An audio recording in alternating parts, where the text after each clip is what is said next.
So there are a couple of pieces to the Ben Simmons thing. First of all, I agree with Will. If you're going to say that you're going to take mental health seriously, then um, then he should be paid for that year if he's saying that he had to sit out because of mental health complications. Greetings and salutations, and welcome to the Odd Coaches Podcast. I am your host, Dr. Keith Adams, and with me today are my cavalcade of stars. So happy to see everybody on this tape today. Our favorite administrator, Robert Abney, is here. We're excited. How are you, Robert? Good morning, sir. I'm living the dream just like every day. Wonderful, wonderful. My team leader's here, Mr. King, Michael King. How are you, Mike? Doing well. And Captain for Life, Will Cotton. How are you, sir? Happy birthday to the wife. So now she knows it's there. I love it. And on today's OCP, we will discuss how Ben Simmons is still a thorn in the side of the 76ers. We will discuss the under-the-radar signings that could have a big impact on the NBA, as well as the WNBA weekend review. But first, gentlemen, Ben Simmons. The NBA's new collective bargaining agreement, released late last month, just ahead of free agency, came with a previously undisclosed side letter indicating that Ben Simmons has received credit for a year of service for the season in which he held out from the Philadelphia 76ers and was eventually traded to the Brooklyn Nets. Years of service come into play when determining whether players are eligible for max contracts of certain sizes and for other benefits. Counting the 2021-2022 season at issue, Simmons now has 7 official seasons in the NBA. Officials from several teams had argued that Simmons should not receive credit for the 2021-2022 season. The side letter is intended as a stand-alone, meaning it only applies to Simmons and not intended to set precedent for future cases. Simmons had requested a trade from the Sixers during the 2021 offseason following Philly's Game 7 loss to the Hawks in the second round of the playoffs. Simmons showed up for training camp during the 2021-22 season, but refused to fully participate or play in regular season games, citing mental health. In February 2022, Sixers traded Simmons to the Nets. That brought them, wait for it, James Harden. The Nets paid Simmons his full salary, but the Sixers had previously withheld about $20 million, arguing that he had breached his contract by refusing to play. Simmons and the NBA PA filed a grievance to recoup some of that salary. The two sides settled the grievance in August of 2022, allowing Simmons to recoup a portion of that salary. Here's why this is a story. James Harden has now requested a trade from the Sixers, and in the event Harden is not traded and then refuses to report to camp, different rules would apply to him because he is in the final year of his contract. A separate clause in the CBA, which existed in its prior version of this agreement, holds that any player who withholds playing services for more than 30 days after the start of the last season covered by his contract could be deemed to have violated his contract and prohibited from entering free agency or signing with any other professional basketball team unless and until the team with the player last played expressly agrees otherwise. The rule allows incumbent teams to block any player deemed in violation from entering free agency and signing elsewhere, including with professional teams outside the NBA. Will, you are my HR guy. What do you think about Ben Simmons getting granted that 7th year and its effect potentially on James Harden? Man, good for him. Good for him, man. Good for him. Because we talk a lot of trash about Ben Simmons, and rightly, so. But remember, if we're going to take mental illness and mental health seriously, and he's truly going through that, then we can't just disregard all things that's going on. At the end of the day, give him the money. And I'm not really. I mean, he told you he wouldn't give the money. the relationship was bad between the Sixers, how they handled it, even as a young player. Everyone messed up. Just pay him and move on with your life. You'll never even worry about it. It's just it's silly. But I'm an advocate for paying him. Why not? Well, what about the Harden piece? Because Harden said, if he got it, I need to get it. Hold on now. I read the rules, and that's what the CBA said. Harden can't do it. You remember, Coach? He has a fat suit in the closet. So he's gonna show up. He's gonna eat all this little, all the nice little good foods and eating good this summer and the wine in France and going there. He's gonna show up to camp and be 230, and I'm ready to play. Which are not gonna play me. So he knows how to do it. James Harden knows how to skip it. He good. Right. Don't worry about it. I went to HR. Now I'm going to my administrator. Robert, this came across your desk. Employee A got over. Right or wrong or indifferent. Employee B wants to get over. How are you adjudicating this potential James Harden situation with Philadelphia, sir? So there are a couple of pieces to the Ben Simmons thing. First of all, I agree with Will. If you're going to say that you're going to take mental health seriously, then he should be paid for that year if he's saying that he had to sit out because of mental health complications. I get that. That being said, once you open that Pandora's box, you ain't closing it back up. Okay. And, so now you're going to, and how fitting is it that you had Ben Simmons and James Harden in a trade for each other, and those are the two principals in this, right? How fitting is that? I just thought I'd throw that in there. I mean, James Harden, he's made it clear over the years what he's all about, and not surprised that he's going to try and leverage this same thing for his benefit. And I agree with Will. He'll show up 30 pounds overweight. He'll look terrible. Someone will trade for him. He'll go on a Spartacus diet. Yeah. Eating boiled chicken for 2 weeks, lose all the weight, and play well for a couple months until he decides he wants to get traded again. Because that's what he owes, right? Anyway, that's all right. So now I get to the coach. I get to Mike. You're my team leader. You dealt with more problems than I did because you saw it first. How are you dealing with this situation? Ben Simmons got his money, got his year, and rightfully so. And now James Harden would like something similar. Mike, how are you thinking about this? What's the contract say? What's the rules? And you just go with that. And if he's supposed to get paid, he's going to get paid. And if he's not, he's not. And the lawyers are going to fight over what this means and what that means. But in the end, like Tim Hardaway said, was it this week? James Harden doesn't care about winning championships. James Harden cares about one thing. That's getting money. That's it. All right. So and I'm not mad at that. No, get the bag. Nobody has ever, on this show, get whatever they're going to give you. Okay. No, there's nothing wrong with getting nothing wrong. You want to get paid, get paid. With all that money, he can buy all sorts of championship rings from other people at different pawn shops. He'll be fine. He can collect them. Yeah, just don't lie to us about getting a chance. Like, oh, I'm here for the wins. I'm here to get championships. Like, no. You're here for the money, which is cool, but just don't lie to us. Yeah.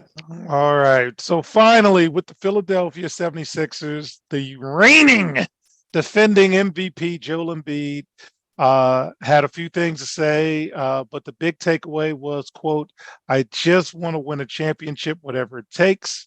I don't know where that's going to be, whether it's Philly or anywhere else." With all of this noise going on, Will, taking you back in the locker room, if you're Joel Embiid, what do you do, sir? Make them sweat. Make them sweat. Make them be all in and whatever he may need, and even just talking about working back together to get a championship, because what they're doing is not working. They're not working. They traded for James Harden. It didn't really work. They wanted to. They tried to get Dame Lillard, but they didn't want to live off. But they didn't want to give off what's his name, Maxey. You know, that's gonna be frustrating as a superstar where you're like, yo, I wanna win. These are the people I want. You're not giving me the people I need. You know, it's like you know, like being like a teacher or an administrator. It's like I need this software to be better at my job. And people are like, well, we're gonna give you this. Or how about not Adobe, but we're gonna give you something else, but it's not really Adobe. And it's like, that's not what I need to succeed. And it just makes him sweat. They'll give him what he can, but I think it's good that he's very vocal. And I think, you know, instead of keeping it to himself and saying they should know, I think he said, hey, look, we need to win. There's a couple of things I need. And if I don't, I'll go somewhere else. And they'll start getting people, you know, ears start pricking up and they'll listen to him. That's good. Good for him. All right, Mike is my team leader. You're Joel Embiid. How are you feeling about all of this stuff going down? I mean, I just like if you want to win, that's the mindset that I care about.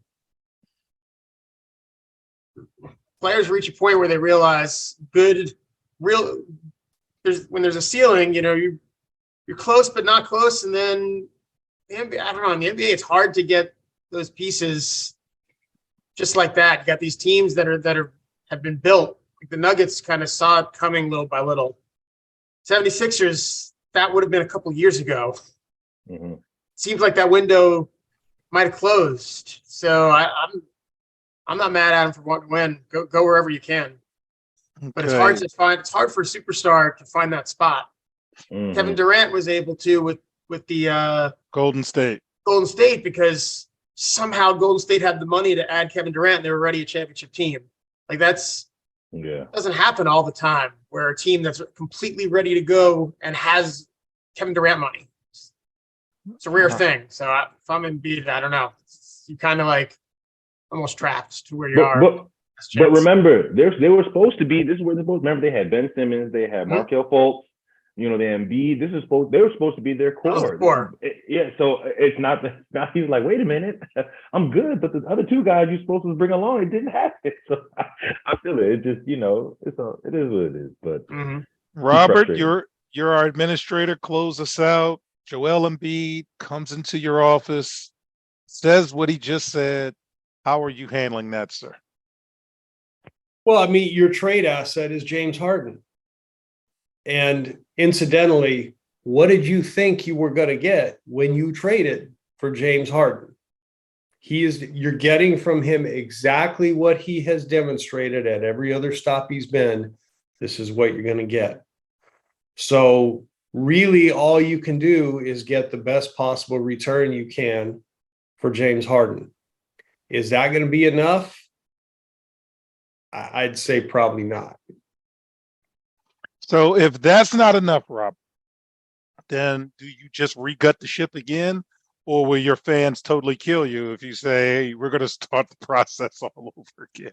We got to the second round, didn't work out, tear it all down and rebuild, because in the next 2 years, Boston's on the come up, and they're talking about signing Jaylen Brown to $300 million. Mm-hmm. That's what the market, Mike. That's the marketplace. Yeah. Cleveland's getting better. Brooklyn's getting better. Miami is still hanging around. So, I mean, Robert, seriously, do we just gut it again, or do we still try to piece together and fake like the old Bullets used to with Wes Unseld, where they made the playoffs 8, 9, 10 consecutive years and did nothing? The zombie heat still around. You know, as long as you have Joel Embiid, you're going to be in it. So, I mean, can you find pieces to put around him? Yes, of course you can. Can you find the right ones? That's really the question. I don't think you tear it down. I mean, they're competitive. Joel Embiid is going to keep them competitive. And yes, he's going to, at some point, if they're not winning, he's going to demand to be traded. And you have to deal with that then. It's a business. You got to try, you know, they've got to at least make an effort for it. Or, hey, you know, like you said, I guess the choice is, you know, what can we get for Joel Embiid? The thing is you're not going to get what he's worth. Nobody's going to give you what he's worth. I'm know? keeping an eye on Oklahoma City if I'm Philadelphia. I'm keeping an eye on the Hey. Thunder because they've got assets, and I don't know. All right, man. So when we get back, we're going to talk about some under the radar moves that I think will kind of guide next season a little bit. Be right back on the Eye Coaches podcast. Why should student athletes use the CKA SAVE Project academic and athletic consulting services? Over the past 15 to 20 years, colleges, universities, professional sports teams, business organizations, and others have increased their use of consulting services to improve their decision-making processes and results. Over the same time, the athletic and academic landscape has changed for high school and college student athletes as the NCAA has raised initial academic eligibility requirements for student athletes while decreasing the number of transfer restrictions. Former college student athletes have noted that they were academic and athletically unprepared for the rigors of college.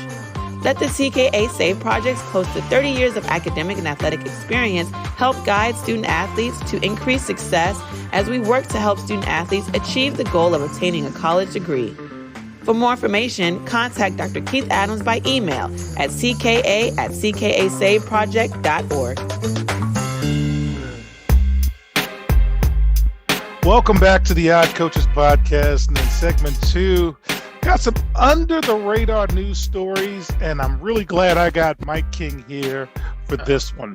The Oklahoma City Thunder signed coach Mark. How do you pronounce his last name, Mike? Diagando? Can't even tell you. All right, to a multi-year contract extension after emerging as one of the NBA's most improved teams last season. The Thunder, who Mike has watched like legitimately for 10 years, keep making moves. They keep getting better. And now Chet Holmgren is coming back from his foot injury that he suffered last season. He missed the whole season. They've got players. They've got management. They're going to make some noise, man. So by signing their coach to a multi-year contract extension, they have stability. They've got a carton full of draft picks and assets. Mike, as a legitimate Oklahoma City Thunder fan, how do you actually feel going into the season about everything coming together possibly for OKC? So I go back to the Kemp, Peyton, Detlef Schrempf, NBA Jam teams. Like I'm 30 years plus on this. They've been my team. It's gonna be fun because everyone's young. They've got more draft picks than any other team still, even though everyone's young. So they have the ability to go make a move if they are competing. They're kind of I kind of look at them as in a spot kind of like the Orioles for baseball. Just it's an exciting time. Where not only should they be good, but the best is coming. So I'm looking forward to it. I'm gonna try and catch as many games as I can this year. Okay, Robert, talking about OKC, you're my administrator. You just signed your head coach, and you got all of these things lining into place. Your experience, how are you feeling about that move in terms of, hey, they do have assets to get a stud if they can put the package together? Do you ever get that close? What are your thoughts on the move, sir? Stay away from James Harden. Number one. No, seriously, I mean, for me, a question for this team would be, who's the old head? You got to have an old head or two. And who's that going to be? And if you don't have one, where can you find one? Because you have the assets to get one. Because they need that. Because you got all these young kids, and they can play and they can get after it. And coach is a good coach, but you got to keep everybody right here. Got to keep everybody in here. And when you're young, you tend to do this. You got to keep everybody right here. So they really need somebody who can help them do that. And I don't know who that's going to be, but that they need to find that. They're going to be fun to watch. They're going to be a lot of fun to watch. Shea Gilgeous Alexander, that kid can play. Oh yeah, he's a ball. Cochran, I think, is going to be interesting to see what he does. I'm assuming he probably bulked up a little bit in the off season, which he needed to, because he had to dance in the shower to get wet. I mean, they're going to be fun. Yeah. All right. So, Will, I'm going to the Chicago Bulls with you, and they made a move that caused me pause. Restricted free agent Ayo Dosunmu has agreed to a 3-year, $21 million contract to return to the Bulls. This is a kid who made all rookie last year, emerging from the second round of the draft in 2021 that goes to talent evaluation, and he developed into a key rotation player.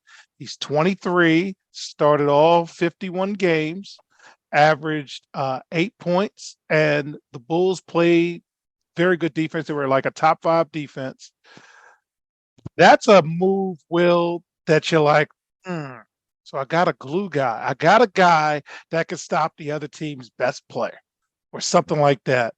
What do you think about that move for the Bulls? Plus, they still got that $10 million exemption from Lonzo Ball. Yeah, Do you think the Bulls can get into the playoffs and do something making moves like this?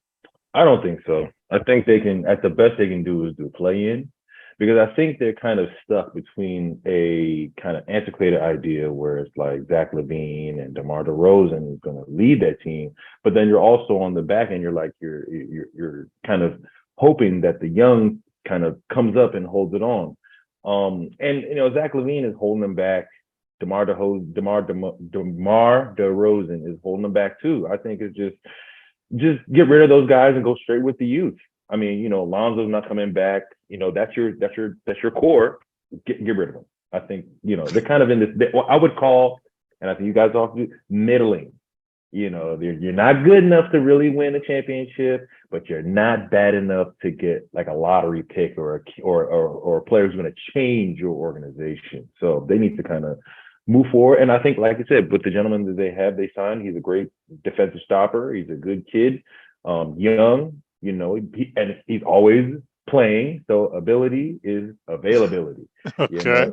That's the best one. So they're kind of in the middle for me. I mean, they're making good, but they have a couple of things they have to do on the back end. But it's a good move for them for sure, honey. Mike, what did you say between segments about the worst place you could be in the NBA? You either have to be really, really great or awful. Everything in between is just it's a problem, because if you're just pretty good, you're gonna always just be pretty good until your core gets old, and you had a wasted 15 years. That's why I thought the Sixers, the process was the right idea. You just have to suck the right time. You just have to do what the Spurs do. When they lose, they get the potential generational guy. They don't stink at the wrong times. They stink when you're supposed to stink, and that's a talent. That's a talent. You have to stop the right years.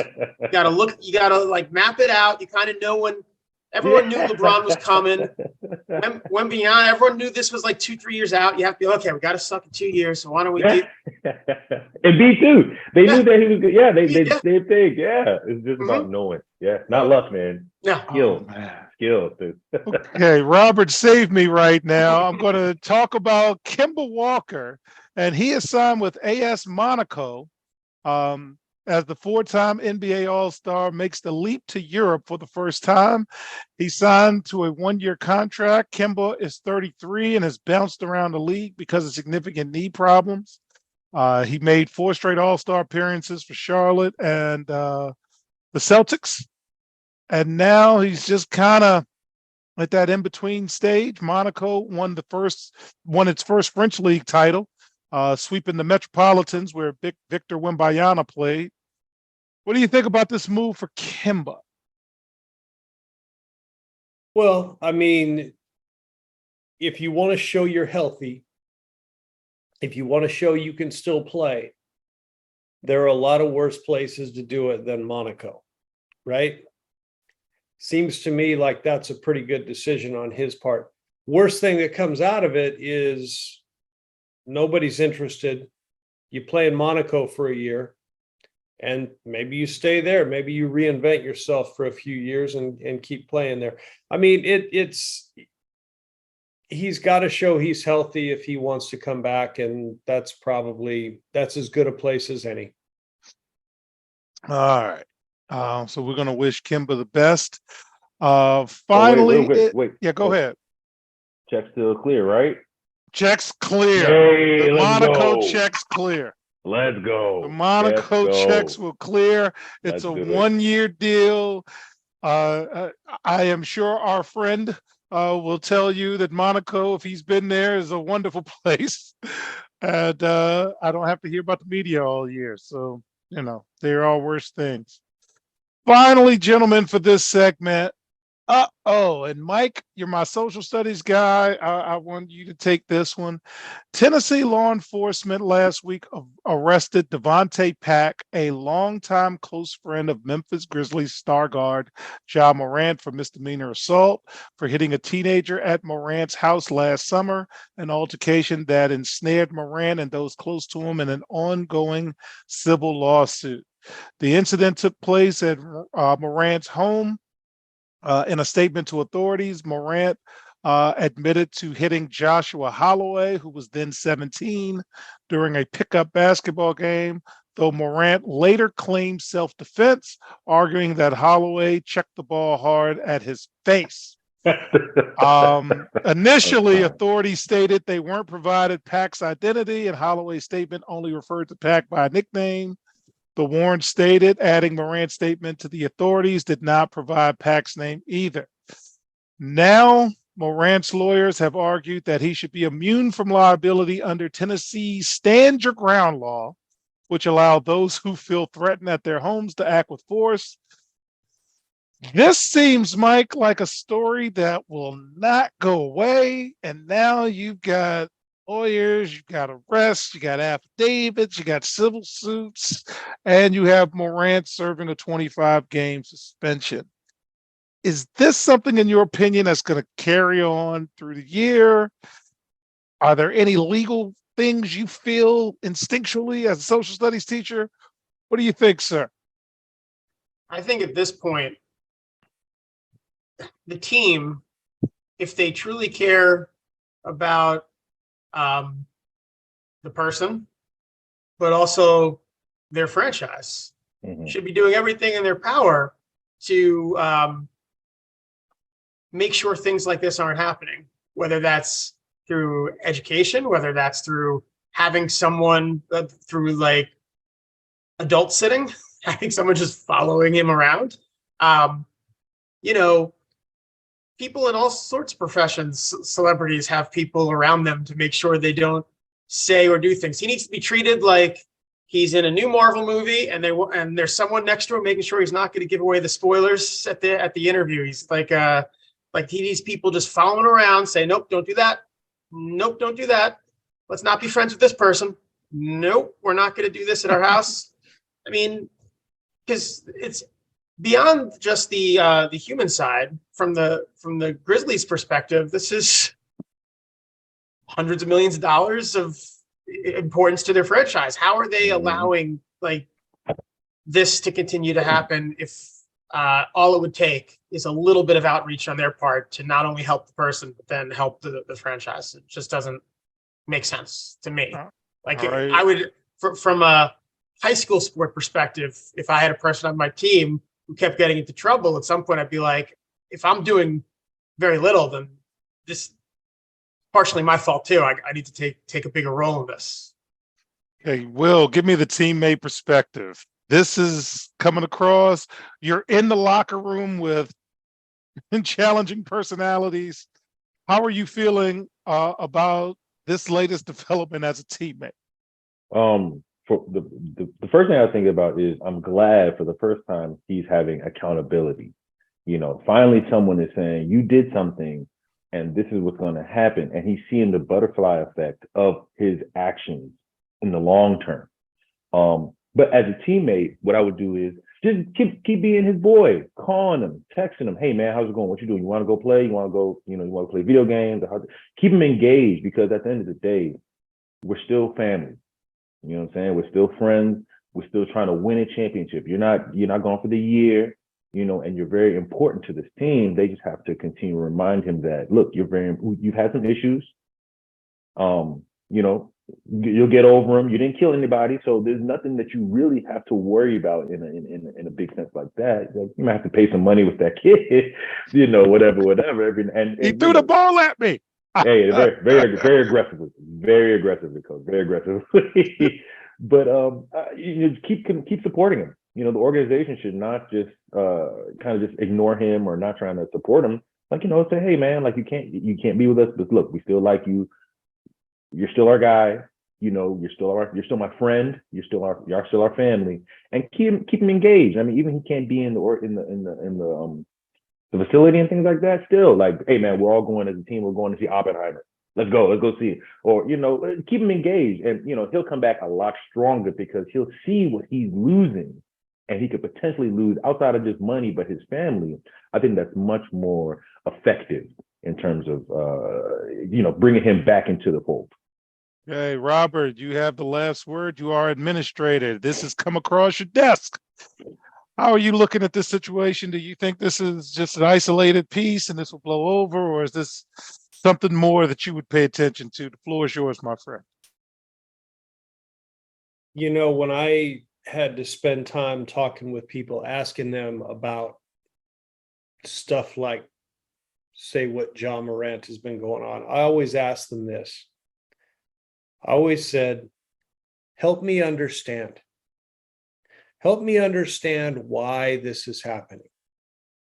Help me understand why this, then this, then this. Help me understand that. Because once you understand that, then you can start talking about, okay, where do we go from here? How do we keep this kind of stuff from continuing? How can I support you so that this kind of stuff doesn't happen? Because Mike and Will are both correct. I mean, you've got to find ways to protect your investment. You got to find ways to help him build better, stronger relationships within the team, because those will help keep him away from that stuff. But in the end, I mean, you got to have an understanding of where that's coming from in the first place. And maybe he's just being dumb. I don't know. I mean, it's because if I were young, I know when I was young, I was dumb. And if I were young and had as much money as he had, I probably would have been dumber. So, that's the nature of the beast. But I mean, why is this happening? Help me understand. All right. So with that was excellent, fellas. When we come back in segment 3, all WNBA segment 3, we'll be right back on the Odd Coaches podcast. The CKA SAVE project is an industry leader in advocating for student-athlete academic and athletic needs. Through academic and athletic enrichment, the CKA SAVE project is on the forefront of the issues facing 21st century student-athletes. As student-athletes continue to struggle to find a better balance between academic and athletic success, the CKA SAVE project offers academic and athletic services to support student-athlete academic success, including academic skills assessment, academic and athletic consulting, academic monitoring, academic and athletic workshops. For more information or to schedule a free consultation, contact Dr. Keith Adams by email at cka@ckasaveproject.org. Welcome back to the Odd Coaches podcast in segment 3. WNBA and our good friends at CBS Sports had a big article on second half storylines that we're going to piggyback on. And the first thing, can the Aces finish with the highest winning percentage ever? And that is .909. So almost 91% of their games would be the record, because 90% is the previous record.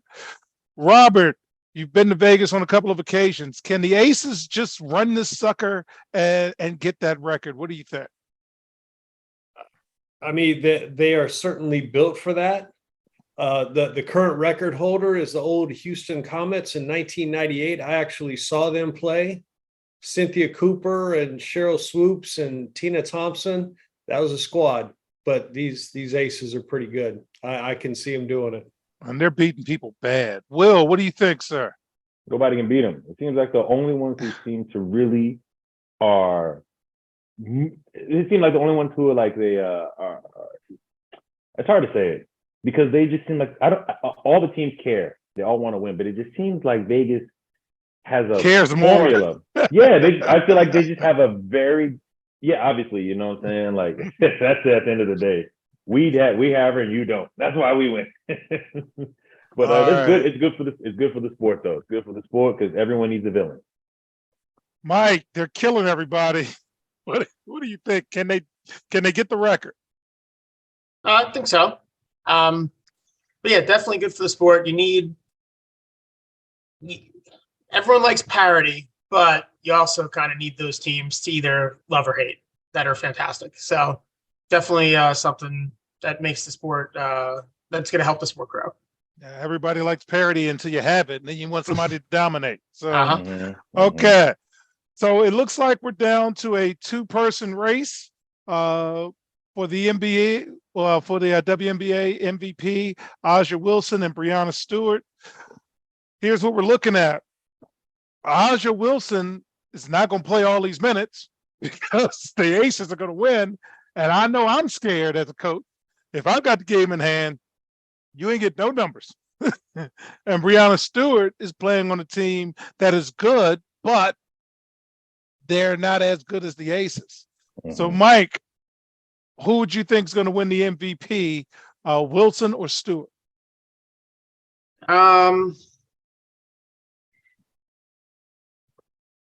I kind of what's Stewart doing? 23 and 10, 4 assists, Close. Shooting well. I mean, that's where I'm going.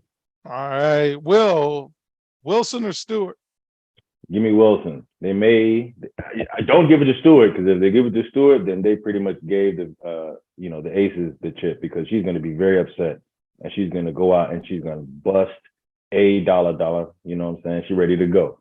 So, but Aja Wilson, I want her to get it, but I think they could give it to Stewart just to not give them everything for the season, kind of thing. Okay. Robert, who do you got?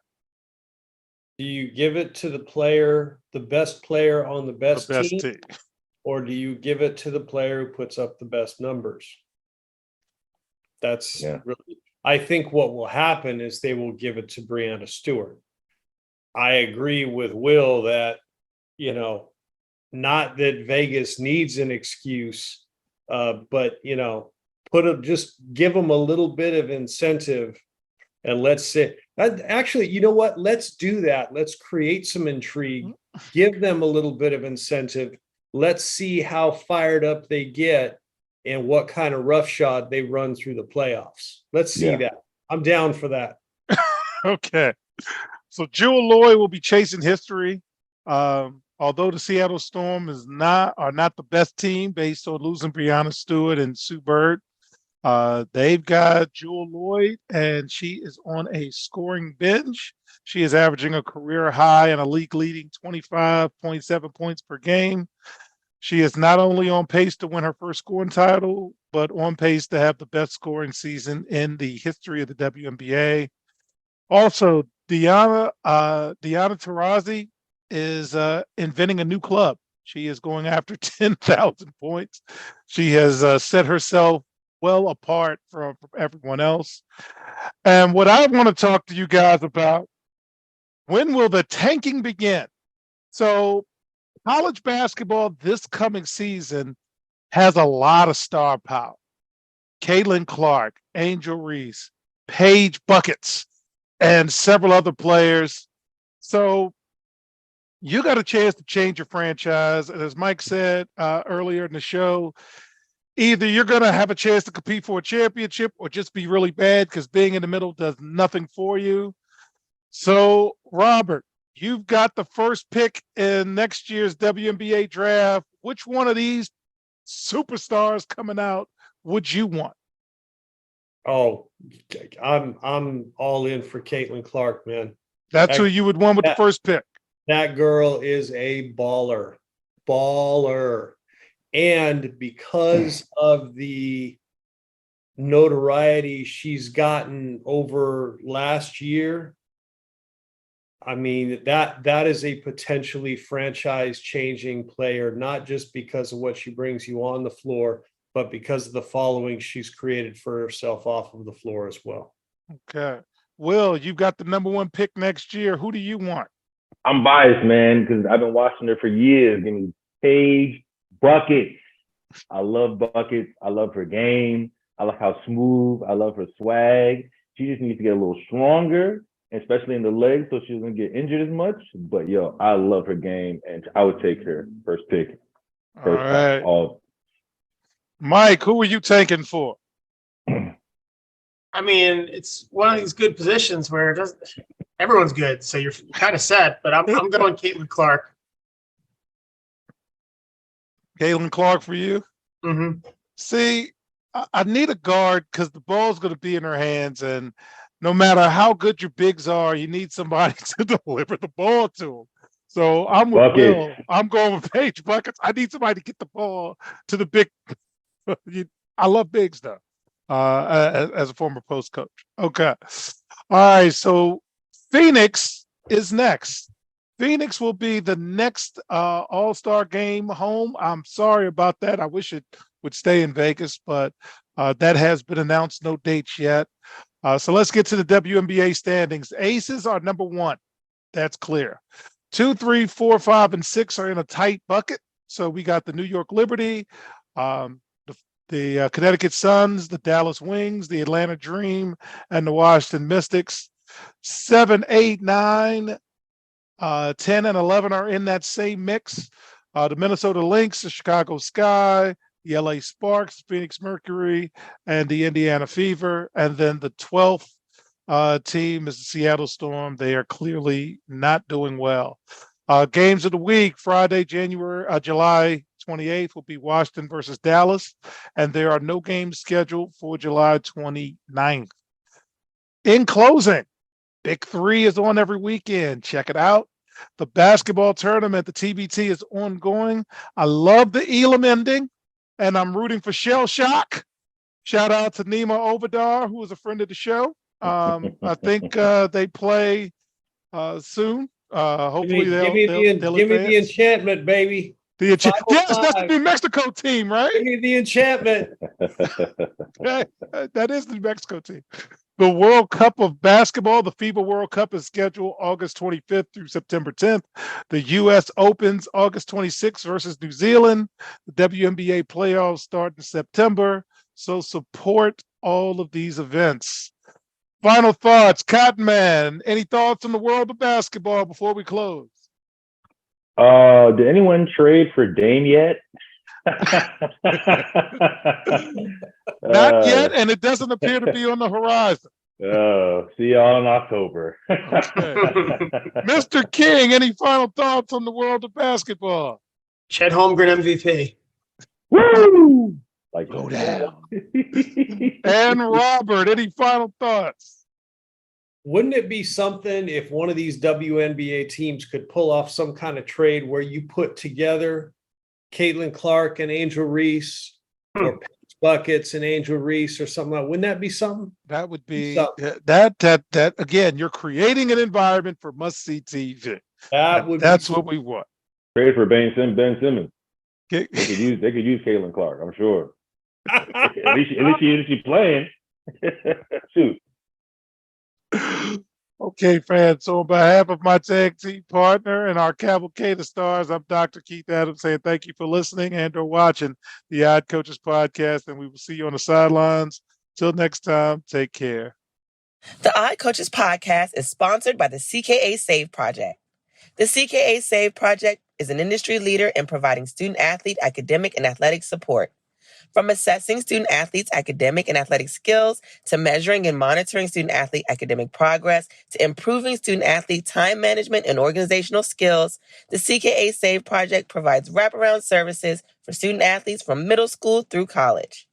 For more information, visit us on the web at www.ckasaveproject.org or schedule a free consultation with Dr. Keith Adams by emailing cka@ckasaveproject.org. We hope you enjoyed today's show. The Odd Coaches podcast drops new episodes every Tuesday through Friday on most weeks. Make sure you subscribe to the Odd Coaches podcast on Apple Music, iHeartRadio, Podbean, Spotify, and YouTube. Follow the Odd Coaches podcast on Twitter and Instagram at Odd Coaches.